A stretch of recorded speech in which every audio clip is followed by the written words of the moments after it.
AITA for shutting someone down when they tried to talk to me at the gym?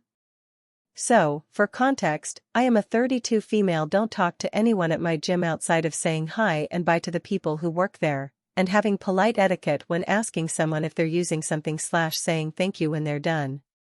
This is partially for efficiency, but mostly because I go to the gym and I'm in my zone and I don't want to talk to anyone. Last week, after my workout, I walked over to the food carts by my gym to pick up tacos. While I was there, some guy, M40+, stopped me and said he went to the same gym. I had never noticed him before, but he insisted on walking with me and was talking to me. I was kind of annoyed. Just because you see me on the street with my headphones out doesn't mean it's an invitation to talk to me. I made small talk and tried to be polite. Got out as quick as I could. So the other day, when I'm at the gym foam rolling out with my headphones in, this guy just beelines to me while I'm trying to avoid eye contact, and squats down next to me to say hi and give me a fist bump. I give him a quick heads up, acknowledge him but ignore the fist bump. Avoid eye contact the rest of the time I'm there. And then today, this guy comes into the gym and sees me. I immediately avoid eye contact and he doesn't come up to me, so I think he gets the picture. But then, when I'm doing leg lifts, he comes over and tries to give me a fist bump. So I take out my headphone and I say, "Look man, I don't want to do this. I'm here to work out, I'm not here to make friends. I don't want to talk to you, okay?" And he starts to say, "I was just saying hi." And I respond with, "Yeah, I get it. Please don't." And put my headphone back in and kept working out. I realize anyone who saw this probably thought I was a giant AH. But, I don't think someone's need for connection overrides my need to have a good workout. So, am I wrong here? Update. For people saying this would have been different if he was an attractive guy. I stumble and get awkward no matter who it is if the conversation needs to go beyond more than a single question and response. Men, women, children. This isn't a wanted or don't want it situation as much as it's a I'm not in a headspace where I can have human conversation. For people saying this is the same type of person who wonders why guys don't ask them out, I keep a little post-it note in my gym bag that says, "Hi, my name is, name. I think you're cute, but I want to respect your gym time.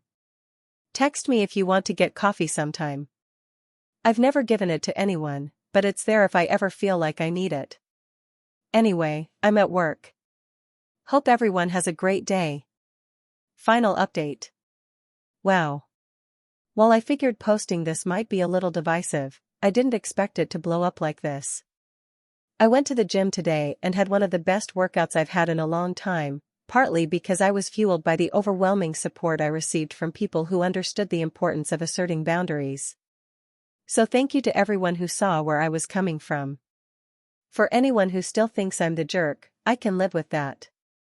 But before I go, I want to share something that happened to me a couple of months ago. Maybe it'll give you something to chew on. I was at the same gym, in the middle of isolated bicep curls. End of the rep, second to last set to failure.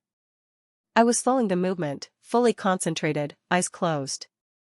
When I opened them, a stranger's face was 3 inches from mine. Startled, I set the weight down and looked over to see a plump, middle-aged man in a baseball cap. I took out one of my headphones, still in shock, and all I could say was, "What the heck?" He then grabbed my arms and forced them back onto the machine's handles, saying, "One more." I pulled away and snapped, "Who the heck do you think you are?" His face fell as he muttered, "I was just admiring your work." I told him, "I'm in the middle of a set." He got defensive, saying, "Actually, I wanted to use that." I replied, "You can use it when I'm not in the middle of a set." He rolled his eyes and walked off. I was left shaking. As I started to put my headphone back in, another man approached and waved. I took it back out, and he said, "You really shouldn't have to put up with that." I smiled and said thanks. He walked away. I got back to my set. Now here's what I'll say, baseball cap guy was way more out of line than the guy who approached me at the food carts, even by the third time, when I finally snapped at him. I reported that incident to the gym manager. They took it seriously, walked through the whole event with me, and I gave the best description I could. I haven't seen that man since. Whether he was banned or just stopped showing up, I don't know. As for the guy from the food carts, he hasn't approached me again. We've been in the same space at the gym a couple times, but I'm very good at pretending people don't exist during workouts. I appreciate that he respected my boundaries. I see no reason to report him. But here's what I want to leave you with. The man who approached me right after that first incident, the one who said I shouldn't have to put up with it, why did he say that to me, instead of to him? Why is it easier to comfort a woman in distress than it is to call out the man who caused it? I do think he meant well. I appreciated it in the moment. But I still have to ask. When given the choice between verbally comforting a woman and actually intervening, why do so many men choose comfort over protection? Why is it harder to confront predatory behavior than it is to empathize with its aftermath? That's all I have to say. This will be my final update.